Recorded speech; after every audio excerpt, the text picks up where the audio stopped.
What's up, you amazing people? I hope you're having a fantastic day. You are, of course, watching and listening to the Daily Dirty 30, also known as the DDT, here on The Kevin Lee Show. And I'm your host, Kevin Lee. Now, for those of you who do not know what the DDT is all about, let me take a moment to explain. You see, it's a show that airs live at 9 p.m. Central Standard Time, Monday through Friday, and it's where I get to spend 30 minutes telling you, the viewer, all about the things that bother me today. What do I get out of it? It's easy. It's cathartic. Why should you tune in? That's even easier. It's entertaining. Sound like a fair trade? Good. Let's get to it.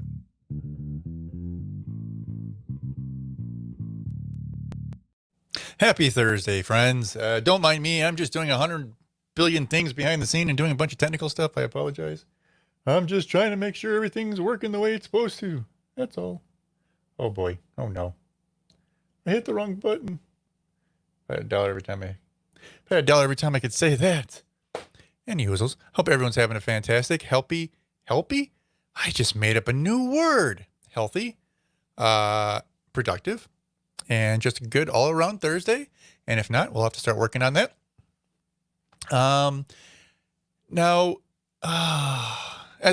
First off, just so everyone is aware, of course, you are watching the Daily Dirty 30 here on the Kevin Lee Show, and I am your host, Kevin. So we'll go with that.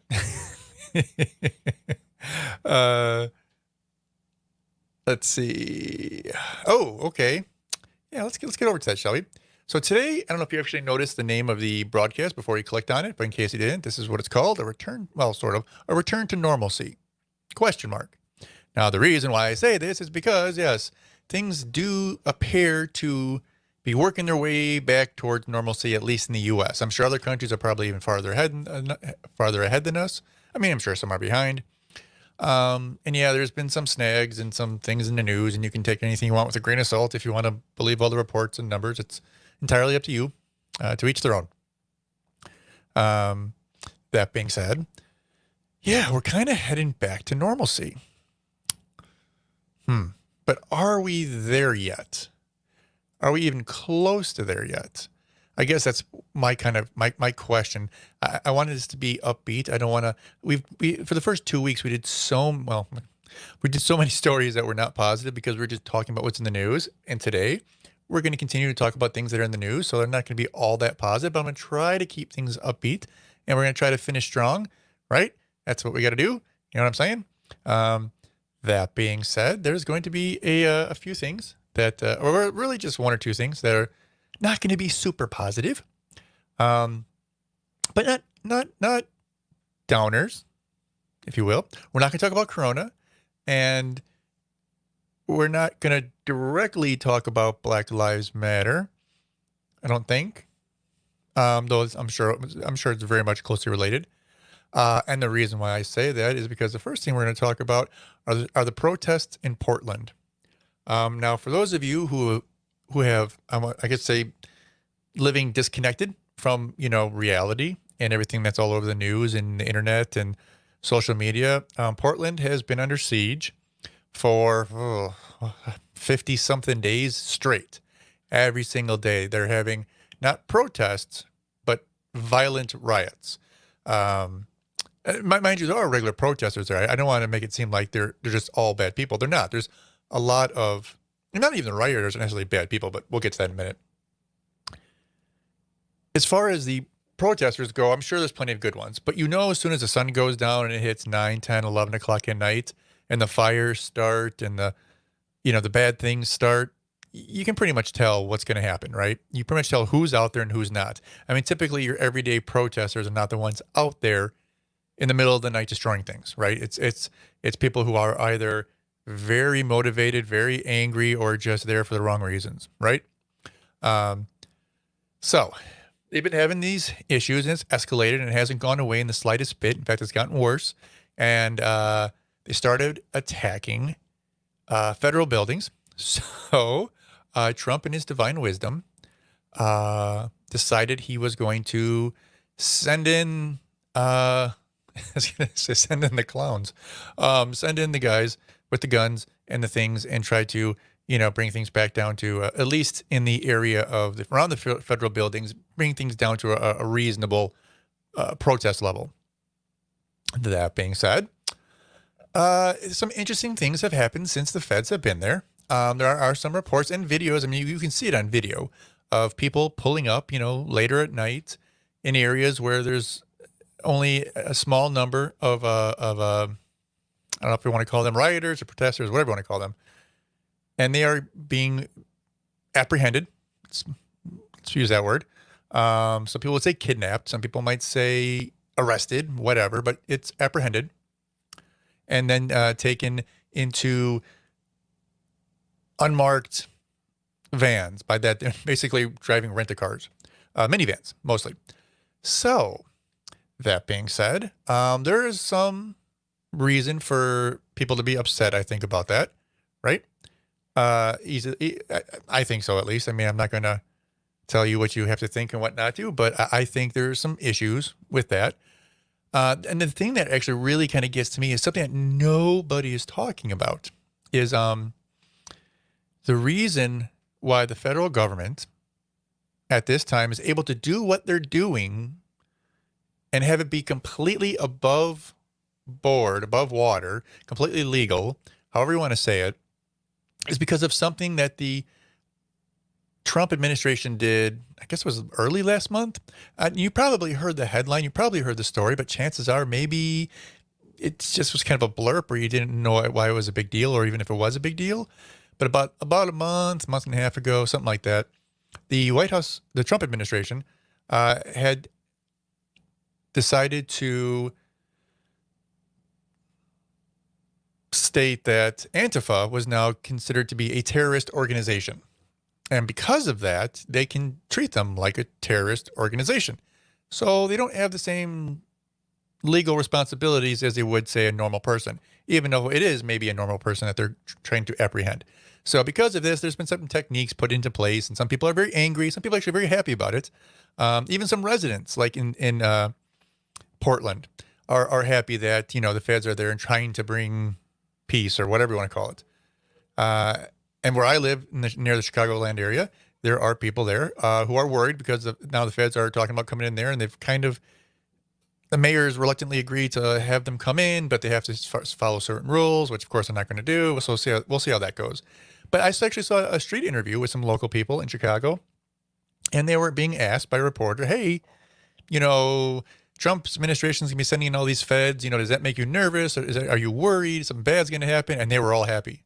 Like, it was funny. It was a short session of interviews, but it had to be like, I don't know, maybe about 8-10 people they interviewed at different times. And they're all like, oh, guys were giving thumbs up and smiling from ear to ear and so happy. So that'd be an interesting, we'll see how it turns out. Let's put it that way. But let's get back to Portland. So Portland's got these riots going on. Yeah, so let me bring up a picture here so we can all be on the same page. Actually, let's go here. Okay. So, and not only are there riots going on and protests, but the mayor of Portland himself, Ted Wheeler, decided he was going to visit in the evening, in the nighttime, where this main hub of protest was going. And he only had a few people around him. He's dressed in street clothes. He just has, originally, I guess he had goggles on and a mask. And I mean, he did look like just a normal person. So unless you actually knew who you were talking to or dealing with, you wouldn't even necessarily know it was the mayor. So kudos to him for getting involved, right? It's always a good thing, I think. I think most people would say that. So how did it turn out? You might wonder. Well, eventually he was recognized and he was noticed. And that part maybe didn't go as smooth as he would have hoped. There is a video on here. Let me see. I think it should be right here.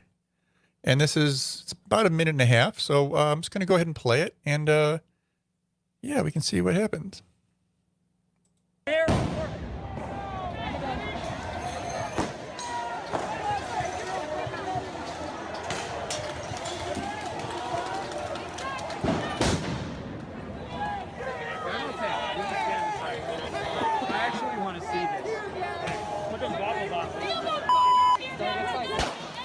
So if you couldn't tell what was going on there, the guy on the left is the mayor, and the guy on the right is probably his whatever, his handler, whatever you want to call him. And he's trying to convince the mayor to get out of there. Mayor's like, no, I want to see this. So, again, that's credit to him, trying to stand in there and see what's going on. But just start paying attention to some of the language you might be hearing right now, and see how that goes.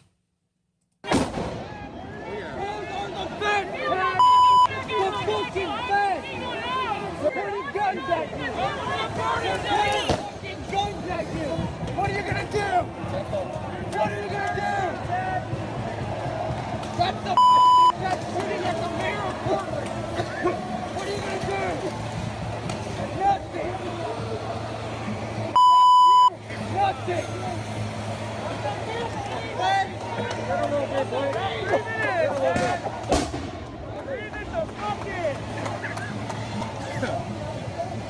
And for those of you who don't know that noise in the back, those are tear gas canisters going off, and some percussion as well. I first learned this taste from the PPB.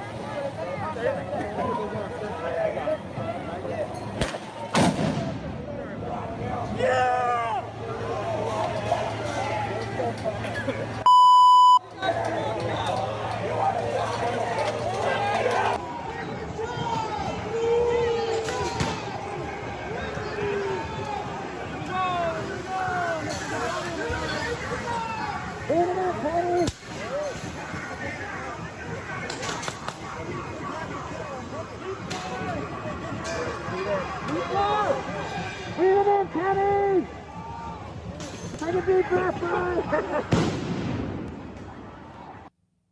Okay, and of course that is tear gas that you are seeing. Okay, so part of the thing that you really couldn't hear, and actually this wasn't even a really good video of it. I thought this was, but apparently it wasn't. There's other videos where he's actually being verbally, I don't want to say attacked, but he's being questioned as to why he's there and why he isn't doing anything and that sort of thing. And there was a small group of people who actually ended up turning on him. So they got him out of there fairly quickly at that point. But again, kudos to him for going out there. It's not like it was, it's not like, I mean, let's face it. It's not like things are generally safe, but are they? Because anything could happen at any time, right? I mean, God, just go to a funeral in Chicago and you'll find out how safe things are. So anything could have happened. He could have gotten hurt. So, he deserves some credit for taking the steps and going out there. That being said, I don't think Portland's done a very good job of handling the situation. But again, I don't know all the facts, so I don't know how good of a job they're doing or how poor of a job they're doing. But I can definitely tell it's been going on for almost 2 months straight every single day. So they could probably do something to make things a little smoother, right? And actually, my goodness, people, we are almost halfway through the show. We're going to have to pick up the pace a little bit. So, talking about riots, right? Protests. Well, we're going to stay in Portland for this. Just very quickly, we're going to hop right back in here. And, we're going to go right over here to a wall of moms shield protesters as demonstrations continue. So during the day, I believe, some effort on trying to move some of the protesters out of their strongholds. And this is not the first time this has happened. This has been going on for a little while. And a bunch of moms of these protesters are showing up and they're trying to put themselves in front of the kids, thinking that they're not going to be pushed around, that they're not going to be treated like a regular protester because, they're moms and they're older, and, you're not going to, do anything about mom, right? So let's see if that's true. So we're going to hop right into it over here, and we're going to see what happens to mom. Oh, okay, so I guess you do push moms around a little bit. Oh, and here comes the tear gas. So we tear gas moms and push them around a little bit. Okay, so we can do that, I guess, right?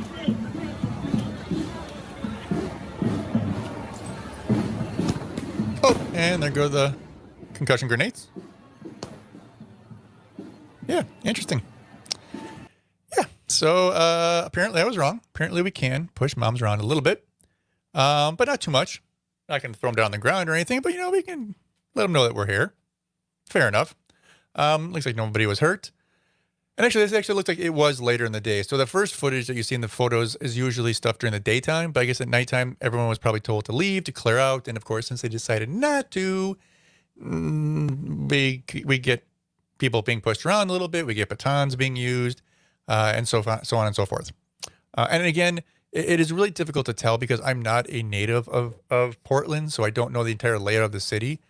I do understand that there are residents of Portland who are claiming that these federal agents are stepping over their boundaries from what they were called in to do, that they were not supposed to be patrolling certain areas or whatever. They're saying that they're only doing the federal areas. It's hard to say because I don't know the area. I don't know the area well enough, so I will not comment on that extent. But I haven't seen anything too bad, too violent. No, but who knows? Maybe it is. But yeah, it's interesting times, right? Good times. What are we in July? So we're like a half a year through this year. Yeah, halfway through. Oh, okay. Anyways, you know what? Let's make things. Why don't we just get the mood a little bit lighter, because no one wants to think about protest all the time. Yeah, we're gonna talk about another return to normalcy. And it comes from somewhat an unlikely source as far as I'm concerned. And that would be, excuse me, Taylor Swift. Apparently, allegedly, Taylor Swift announces a surprise studio album. So in the midst of a pandemic, she has recorded, and I believe I read somewhere it was 14 new songs. So that's being pretty damn productive. I mean, you're pretty much locked in. You can't do concerts. You can't really travel for several months. If you have a studio, I'm sure, nearby or in your house or whatever, sure it's possible. You got people who are always going to be willing to help you. So you got that going on. So, good for her. And anyone can use a distraction right now, right? So it said on Thursday, which was today, July 23rd, Taylor Swift surprised fans by announcing the release of her latest album. Tonight at midnight, I'll be releasing my 8th studio album, Folklore. Interesting name. An entire brand new album of songs I've poured all my whims, dreams, fears, and musings into, she wrote. And apparently there is I don't know if it's like the main song or one of the main songs, but she's releasing a video, I believe, as well for a song called Cardigan that I believe releases tonight as well. It says the music video for Cardigan will premiere tonight. So there's that. So something to look forward to. So if you're I think they're called Swifties. If you're a Swiftie or you like Taylor Swift for any way, shape, or form, or you just want to hear some new music or be distracted, then there you go. There's something to look forward to, something to enjoy. And you probably heard about it if you've been anywhere on social media, especially Twitter. I'm sure you heard all about it. But if not, then so be it as well. I'm sure many people are interested in this. And apparently she did she featured on one song Bon Iver. So that might be interesting. Yeah. So if you like music, or if you like Taylor Swift, or you just, like I said, want a distraction, then it's something we can do. And now that I'm looking at this, apparently Demi Lovato got engaged. Yay. But anywho. All right. Yeah. So that's pretty much about it about Taylor Swift. So that was pretty quick, right? That was painless, right? So the last thing I really wanted to talk about today was, excuse me, I need a drink of water. I apologize. Today is opening day of baseball. Baseball is back. Now, we did talk about this the other day. I did say, hey, just so you know, in 2 days, I think it was on Tuesday. In 2 days, on Thursday, the 23rd, baseball is going to be back. Now, are you excited about this? Are you excited about the return of sports?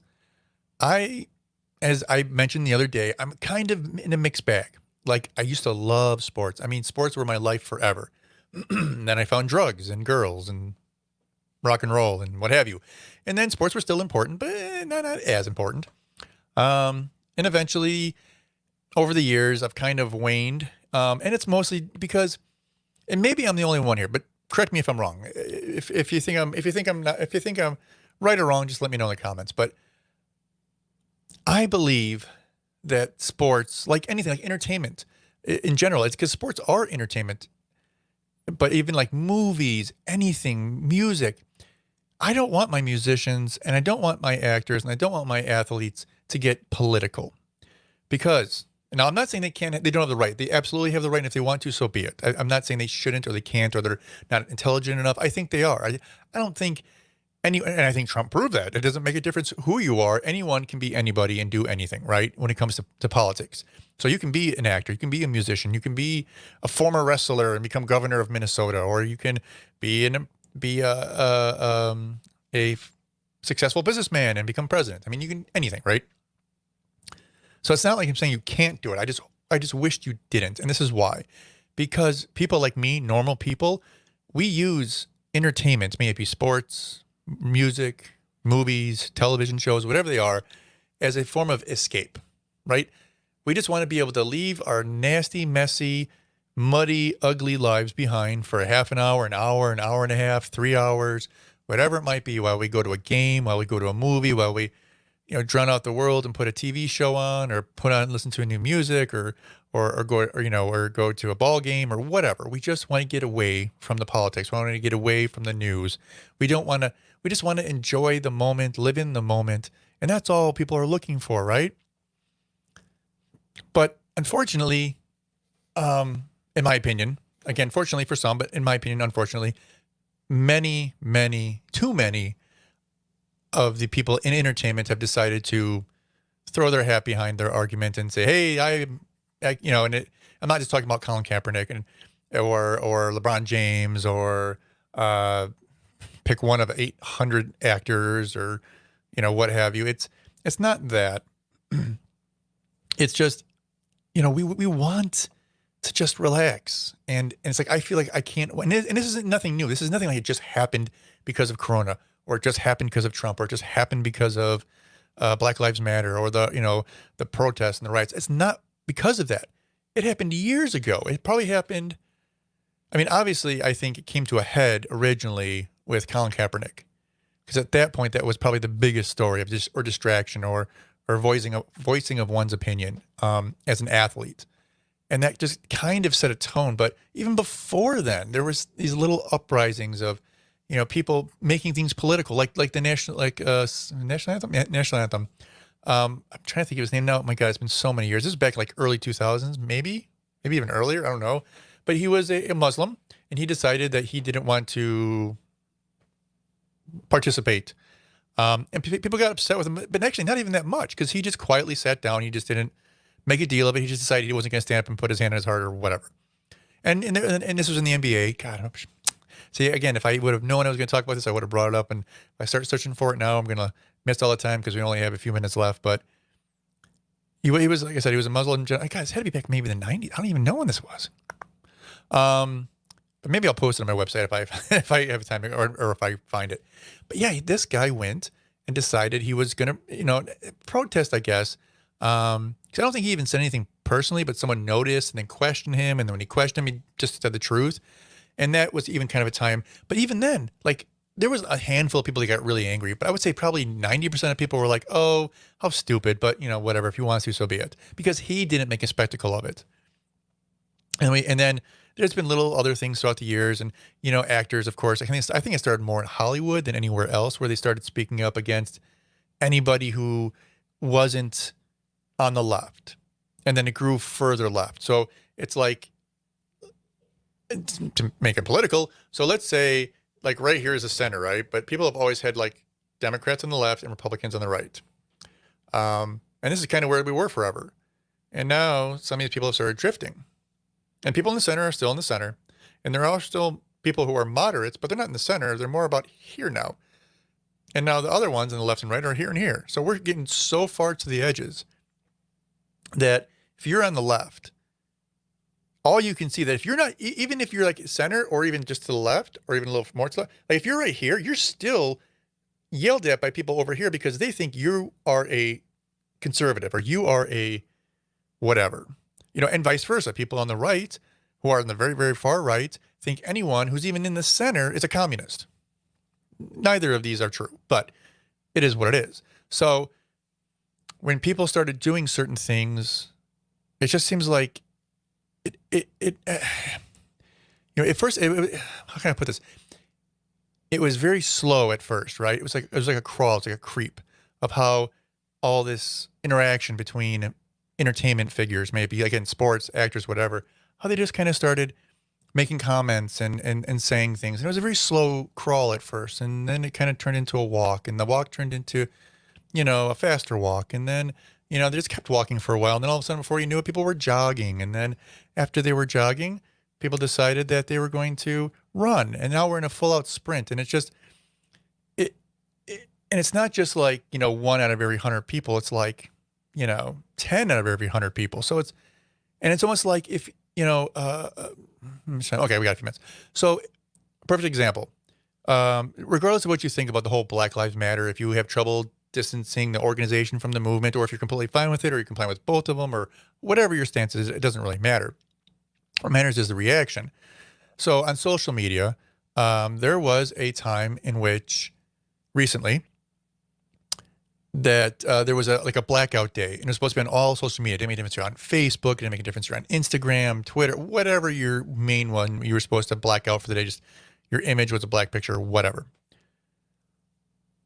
And for those of you, I mean, obviously the ones who are more towards the right didn't care and weren't going to do it anyways. But even for the ones on the left, people in the center and to the left and further to the left, but not all the way to the left, some are like, you know what, I'm not going to do that. I'm not going to be told I'm doing, I won't post that day, that's fine. I won't draw attention to myself, that's fine. But I'm not going to put a blackout sticker. Some of those people were ostracized and called out and canceled. Even people on their own side were attacked, right? This is the problem. With people not to borrow a phrase, but if you ever watch Seinfeld, George had an issue with his worlds colliding, right? And that's kind of how it is. Like when I'm not saying you have to stay in your lane. I'm not saying that, of course. But be smart about how you do things. Don't just try to go full throttle at everything. Don't be like, well, because I'm a celebrity and I'm, good at a game or acting, I'm going to use that as my platform to be 100% political all the time, blah, blah, blah. There are many people over the years who have always been that way, who've always been political and even made comments. But they did so, I don't want to say tastefully, but tactfully, okay? They used tact. They were able to slip in the jabs when they needed to. We're talking like late night show hosts and people like Johnny Carson. Like, many people who watched Johnny Carson for 30 years didn't know if he was left or right. I mean, his friends knew who he was, but once in a while he'd give you a hint. He'd slip a little jab in, or he'd make a little extra joke or whatever, and that's how you do it. You don't go full throttle. So again, if you are a celebrity, take this to heart. If you are semi-famous, if you've got 5 minutes of fame and you're still clinging on to it and you still have some influence over people, think before you speak when it comes to these issues. If you have a point that you feel like you have to get off your chest, then do it, but do it in such a way that's constructive. And I'm not saying nobody does. There are people who do.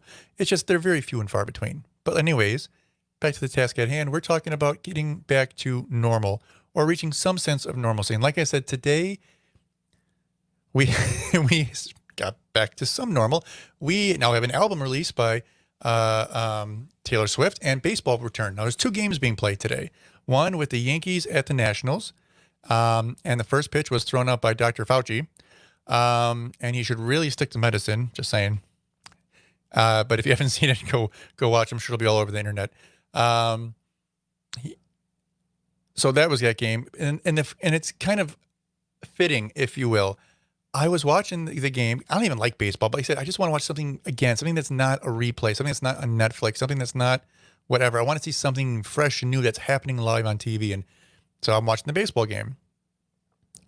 And I think they got to the 6th inning, top of the 6th or somewhere in there.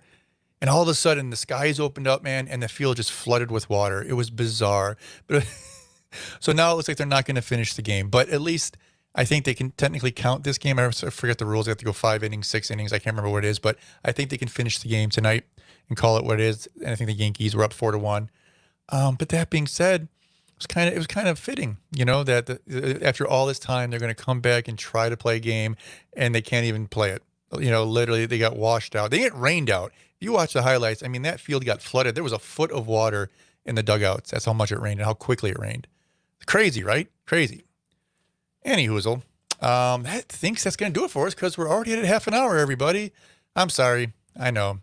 A handful of people said I should make these things longer, but I don't want to make them too long because I want people to just have a little snippet, a little chance to get away and listen to somebody else for like a half an hour. I don't want people to spend hours listening to me every day. But if you enjoyed what you're watching and I hope you do. Please make sure you subscribe. And don't forget to also do another podcast that airs 1 hour only a week on Saturdays at noon. And again, you can watch it whenever you want in any format. We're on YouTube and Twitch and Facebook and Twitter. And now we're on Float, actually. I forgot to mention that earlier. So anyone who follows me on Float will know what Float is. It's float.app. I'm on there and actually stream live today. So hopefully it worked. I kind of was watching it and it seemed like it was starting, but I don't know. Anyway, with that said, it's Thursday and now Thursday is done. So I hope you have a good rest of your night, wherever you may be, and have a good day tomorrow. And I can't wait to see you guys tomorrow evening. Till then, have a good one.